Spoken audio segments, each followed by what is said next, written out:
झारखंड विधानसभा चुनाव के बीच भाजपा के बागी सरयू राय ने शुक्रवार को कहा कि भारतीय जनता पार्टी इस चुनाव में 15 से भी कम सीटें जीतेगी। इस दौरान राज्यपाल द्रौपदी मुर्मू से मिलकर अपना इस्तीफा उन्होंने सौंप दिया है। शुक्रवार को उन्होंने औपचारिक तौर पर अपने पद से इस्तीफा दे दिया। इस्तीफा सौंपने के बाद मीडिया से रूबरू होते हुए उन्होंने कहा कि वे भाजपा से अलग होकर चुनाव लड़ रहे थे। जब मैंने फैसला किया कि मुख्यमंत्री के खिलाफ चुनाव लड़ना है, उसके पहले 17 नवंबर को मैंने अपने इस्तीफा दे दिया था राज्यपाल महोदया को फैक्स से, और विधानसभा से भी त्यागपत्र भेज दिया था विधानसभा के अध्यक्ष को। कल मुझे जानकारी मिली कि राजभवन में मेरा इस्तीफा मिला नहीं है, इसलिए व्यक्तिगत रूप से आकर आज मैंने राज्यपाल महोदया के समक्ष अपना इस्तीफा सौंप दिया।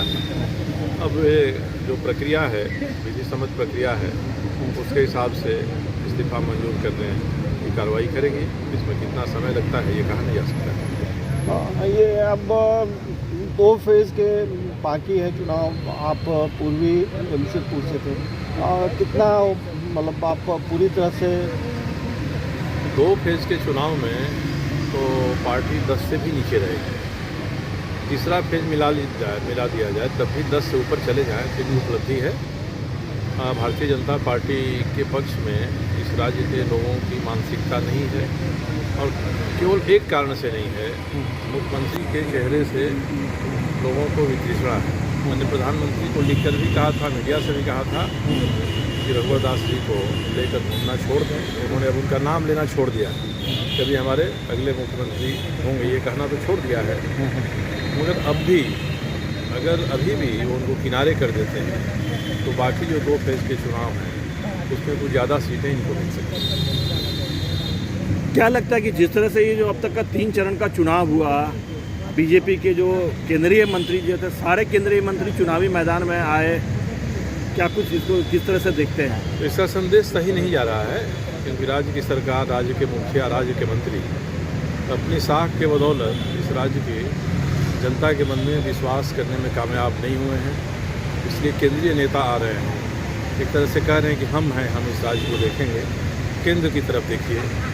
अब जनता इस पर कितना तैयार होती है, मुझे लगता है कि जो हमारा केंद्रीय नेतृत्व है, प्रधानमंत्री हैं, गृह मंत्री हैं, विदेश मंत्री हैं, रक्षा मंत्री हैं, इनको एक निकम्मी सरकार के लिए अपनी साख दाव पर नहीं लगानी चाहिए। ये बड़े लोग हैं, देश को बड़ी उम्मीद है।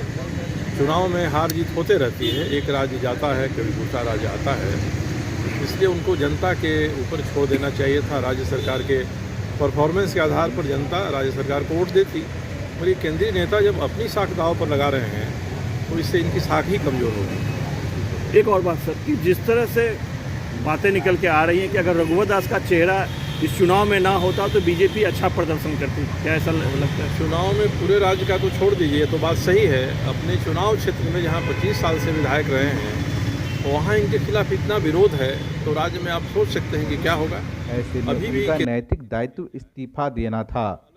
सरयू ने कहा कि 17 नवंबर को ही उन्होंने फैक्स से इस्तीफा राजभवन को भेज दिया था, जो शायद राज्यपाल को नहीं मिल पाया।